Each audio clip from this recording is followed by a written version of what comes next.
नमस्कार, आप देख रहे हैं सी न्यूज भारत और मैं हूं आपके साथ ज्योति अरोड़ा। वक्त हो गया है न्यूज बुलेटिन का, जिसमें हम जानेंगे कि कहां किया गया रक्तदान शिविर कार्यक्रम का आयोजन। वायरल फीवर के प्रकोप को देखते हुए कहां के जिलाधिकारी ने किया औचक निरीक्षण और कहां हुई डॉक्टर की लापरवाही से गर्भवती महिला की मौत। साथ ही ये भी जानेंगे कि कहां की गई उप सरपंच रामनाथ शर्मा की गोली मारकर हत्या। इन सभी खबरों को जानेंगे विस्तार से, तो आइए नजर डालते हैं इस वक्त की बड़ी खबरों पे। फिरोजाबाद में इस समय वायरल फीवर के प्रकोप को देखते हुए लखनऊ से आए नोडल अधिकारी सुधीर एम बोबड़े ने आज टूंडला तहसील का औचक निरीक्षण किया। तहसील परिसर में रजिस्टर को भी चेक किया, कुछ समस्याओं का भी समाधान किया। वहीं तहसील में सब कुछ सही मिला और वहीं दूसरी तरफ मंदावली गांव में कई घंटे तक समीक्षा की और गांव को आदर्श गांव की बात कही। वहीं इस गांव में चल रही 11 महिला समूह की भी तारीफ की। इतना बड़ा समूह को इस छोटे गाँव में चलना तारीफ के काबिल है। ये किस तरीके का कार्यक्रम था? भाई देखिए, नोडल अधिकारी के रूप में मैं पिछले 3 दिन से यहाँ पर हूँ और आज मैंने ग्राम भ्रमण भी किया, ग्राम मंदावली का। वहाँ पर 2-2.5 घंटे लोगों के बीच में रह के मैंने समीक्षा की गांव की।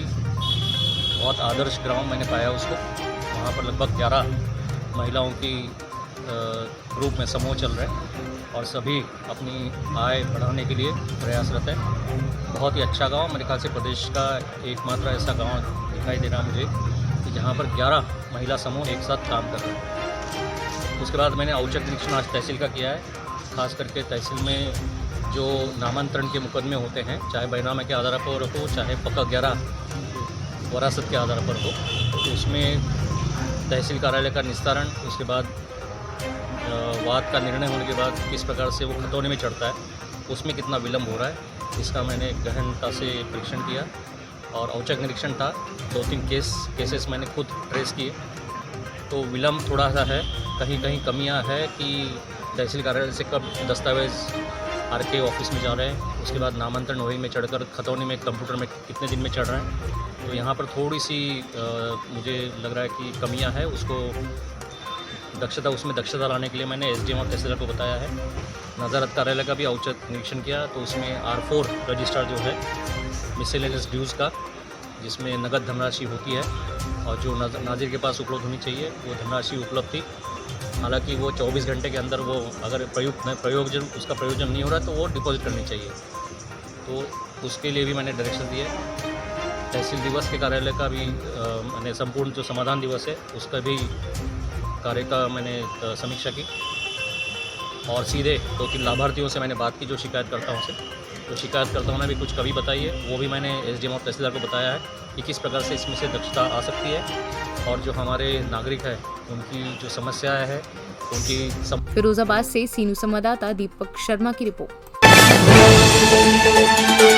फिरोजाबाद के रिजर्व पुलिस लाइन जिला मुख्यालय दबरई फिरोजाबाद में Vama Sarathi Uttar Pradesh police family welfare association के तत्वाधान में रिजर्व पुलिस लाइन फिरोजाबाद में autonomous state medical college, SN medical college and hospital Firozabad के सौंदर्य से रक्तदान शिविर का कार्यक्रम किया गया। आयोजन जिसमें जनपद फिरोजाबाद के 23 पुलिस अधिकारी कर्मचारी के द्वारा रक्तदान किया गया। तरीके क्यों दिया गया है और क्या आवश्यकता थी? ये जनपद फिरोजाबाद में पुलिस लाइन में एक कैंप लगाया गया है जिसमें ब्लड डोनेशन का कार्य पुलिस कर्मियों के द्वारा किया जा रहा है और बढ़ चढ़ के पुलिसकर्मी इसमें हिस्सेदारी ले रहे हैं, क्योंकि उनको ये खूबी मालूम है कि इस समय जो डेंगू की बीमारी यहाँ पर चल रही है उसमें ब्लड की प्लेटलेट्स की ज़रूरत है। इसके संदर्भ में स्वतः प्रेरित होकर लोगों ने ये डोनेशन किया है और समय समय पर ब्लड डोनेशन का यह कार्य आगे भी जारी रहेगा। फिरोजाबाद से सीनू संवाददाता दीपक शर्मा की रिपोर्ट। स्थानीय थाना क्षेत्र के शोभा बाजार स्थित एक निजी क्लिनिक में इलाज कराने को पहुंची गर्भवती महिला की मौत चिकित्सक की लापरवाही से हो गई। घटना आज देर शाम की है, जहां इसी थाना क्षेत्र के छोड़ा बांध गांव के हसनपुर टोले के रहने वाले गौतम साहब अपनी 25 वर्षीय पत्नी स्वीटी देवी को पेट में दर्द होने के पश्चात सोब स्थित एक निजी क्लिनिक में शाम 4 बजे भर्ती कराया, जहां डॉक्टर किरानी सा के द्वारा इलाज के दौरान उक्त महिला की मौत हो गई। घटना के पश्चात काफी संख्या में ग्रामीण पहुंचकर क्लिनिक पर शोर शराबा किया तथा डॉक्टर की लापरवाही के कारण मौत होने का जिम्मेदार बताया। इधर घटना की सूचना पाकर घटनास्थल पर पहुंची बाराचट्टी थाना के थानाध्यक्ष राम लखन पंडित ने शव को अपने कब्जे में ले लिया तथा मृतका के पति गौतम साह से लिखित आवेदन के पश्चात आगे की कार्यवाही शुरू कर दी है। गया से सीनू संवाददाता अशोक शर्मा की रिपोर्ट। थाना राय के कस्बा में समुदाय विशेष के लोगों द्वारा 2 युवकों के साथ मारपीट का मामला तूल पकड़ता जा रहा है।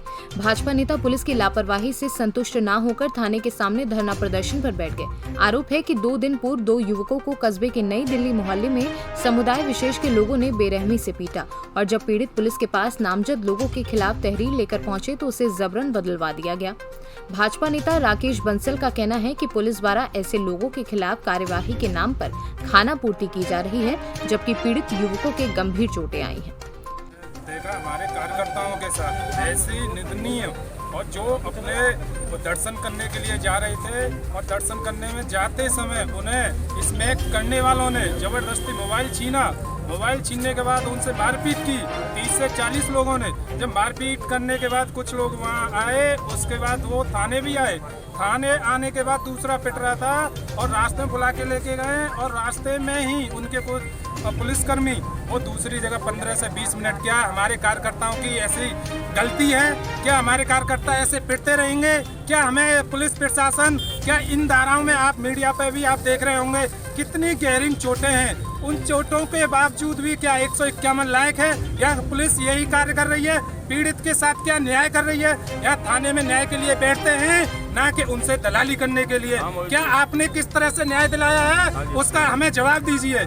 उच्च अधिकारी जब तक कार्रवाई नहीं करेंगे इनके खिलाफ और इनको थाने के कोतवाल साहब के खिलाफ और जो अन्य जो मिले हुए हैं उनके खिलाफ, जब तक हम इस धरने से नहीं हटेंगे, अगर हमें जरूरत पड़ी तो और भी हम कार्यक्रम करने को तैयार रहेंगे। नहीं, आप थाने पे आए थे तो क्या बिहेव रहा पुलिस का? हम थाने पे आए, हमने बताया, उन्होंने हमें आश्वासन दिया कि हम सुबह तक आप चले जाओ, सुबह तक इनके खिलाफ कार्रवाई कर देंगे। उसके बावजूद भी हमें पता चला कि इन्होंने 151 में थाने में भेज दिया गया।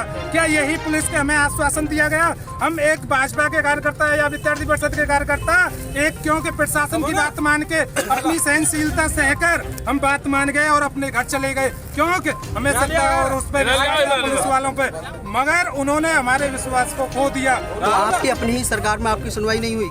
सरकार की सुनवाई तो ऐसा है, हमारी सरकार है, हम सरकार की वो है पदाधिकारी। कुछ ऐसे अधिकारी यहाँ थाने के अंदर बैठे हुए हैं, वो उच्च अधिकारियों को बताना ही नहीं चाह रहे कि ये राया के अंदर घटना हुई है, क्योंकि वो अगर अधिकारियों से ये बताएंगे तो इनके खिलाफ कार्रवाई की जाएगी। इसलिए वो अधिकारियों को अवगत कराना ही नहीं चाहते।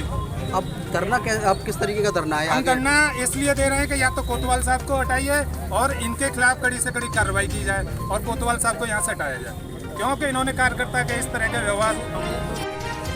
हमारे 2 कार्यकर्ताओं को हम भाजपा का मंडल अध्यक्ष आया था। हमारे 2 कार्यकर्ताओं को एक समुदाय विशेष के लोगों ने बहुत बुरी तरह से पीटा। वो हमारा पीड़ित कार्यकर्ता जब थाने आया तो थाने में हमारा बहुत ही हल्के से लिया गया। मात्र 2 कांस्टेबल उसके साथ में भेज दिए और वो भी कांस्टेबल रास्ते में किसी से बात करने लग गए, किसी गलत व्यक्ति से बात करने लगे। 15 मिनट उन्होंने रास्ते में गुजार दिए किसी से बात करने में। और हमारा जो कार्यकर्ता जो बूथ अध्यक्ष है हमारा, वो यहाँ से पैदल घटना स्थल तक पीछे पीछे गया, वहाँ कुछ नहीं हुआ। वहाँ देख करके पुलिस वाले लौट आए। फिर हमारा कार्यकर्ता अपने घर चला गया। उसने सोचा कि अब पुलिस हमारी सहायता नहीं करेगी, ये सोच करके वो कार्यकर्ता हमारा घर चला गया।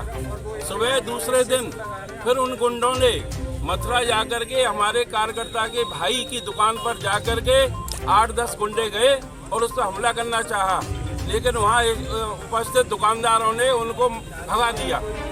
और जब उन्होंने देखा कि अब हम जो अब हमारे खिलाफ बार बार ये वो कर रहे हैं, तो फिर हम थाने में आए, रिपोर्ट लिखाने के लिए दी। हमारे कार्यकर्ताओं ने जो रिपोर्ट लिखा कर के दी थी, उस रिपोर्ट को बदल दिया गया। किसके द्वारा बदला? ये जो है हमारे कार्यकर्ता बता रहे हैं कि ये कोतवाल साहब ने कहा कि इस रिपोर्ट को हटाइए, दूसरी रिपोर्ट को लिखिए। और वो रिपोर्ट दूसरी लिखी गई, उसमें मात्र मारपीट का छोटा सा मुकदमा लिख दिया और उन दोषियों को केवल 151 में कल जमानत पर छोड़ दिया। वो लोग वहाँ आकर के मूंछों पर ताप दे रहे थे कि हमारा क्या बिगाड़ लिया तुम्हारा वीडियो। प्रशासन ने और भाजपा वालों ने हमारा क्या बिगाड़ लिया, और आगे अगर मौका पड़ेगा तो हम फिर मारेंगे आपको। लापरवाही आपको कहा? आपको भाजपा का कार्यकर्ता नहीं पिटेगा, नहीं पिटेगा, नहीं पिटेगा, किसी कीमत पर नहीं पिटेगा। हम भाजपा के कार्यकर्ता के साथ हैं पुलिस प्रशासन की घोर लापरवाही इसमें रही है।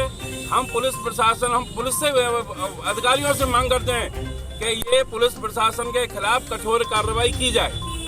भारतीय जनता पार्टी। मथुरा से कैमरा पर्सन निशांत के साथ जितेंद्र सिंह की रिपोर्ट। डेहरी के मुफस्सिल थाना अंतर्गत तेंदुआ गांव के समीप बाइक सवार अपराधियों ने सासाराम के करवंदिया पंचायत के उपसरपंच रामनाथ शर्मा को गोली मारकर हत्या कर दी। परिजनों का कहना है कि रामनाथ शर्मा अपनी पत्नी के साथ रमढेरा गांव से बाइक से लौट रहे थे। इसी दौरान तेंदुआ के समीप अपराधियों ने ताबड़तोड़ फायरिंग कर उन्हें मौत के घाट उतार दिया। इस घटना के बाद परिजनों में कोहराम मचा हुआ है। लोगों ने रामनाथ शर्मा के घायल स्थिति में इलाज के लिए जमुहार नारायण मेडिकल अस्पताल ले गए, जहां चिकित्सकों ने उन्हें मृत घोषित कर दिया।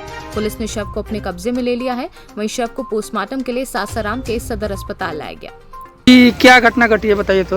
ये मेरे चाचा जी हैं। हाँ। और मेरे बुआ के घर से चाचा और चाची ग्राम तिलौथू रमडीहरा से आ रहे थे। हाँ। और आते वक्त यहाँ पे तेनुआ के पास, हाँ, तेनुआ के पास 3 अपराधी मोटरसाइकिल से इनको गोली मारी। अच्छा, पहले से कोई विवाद हो रहा है? अभी तो हमको ये पता नहीं है कि किसी से दुश्मनी चल रहा है क्या? नहीं, दुश्मनी तो किसी से अभी नहीं, लेकिन क्या नाम है इनका? रामनाथ शर्मा। क्या है ये? उप सरपंच है, मेरे चाचा हैं। किस पंचायत में? करवंदिया पंचायत के। आपका क्या नाम है? मनोज शर्मा।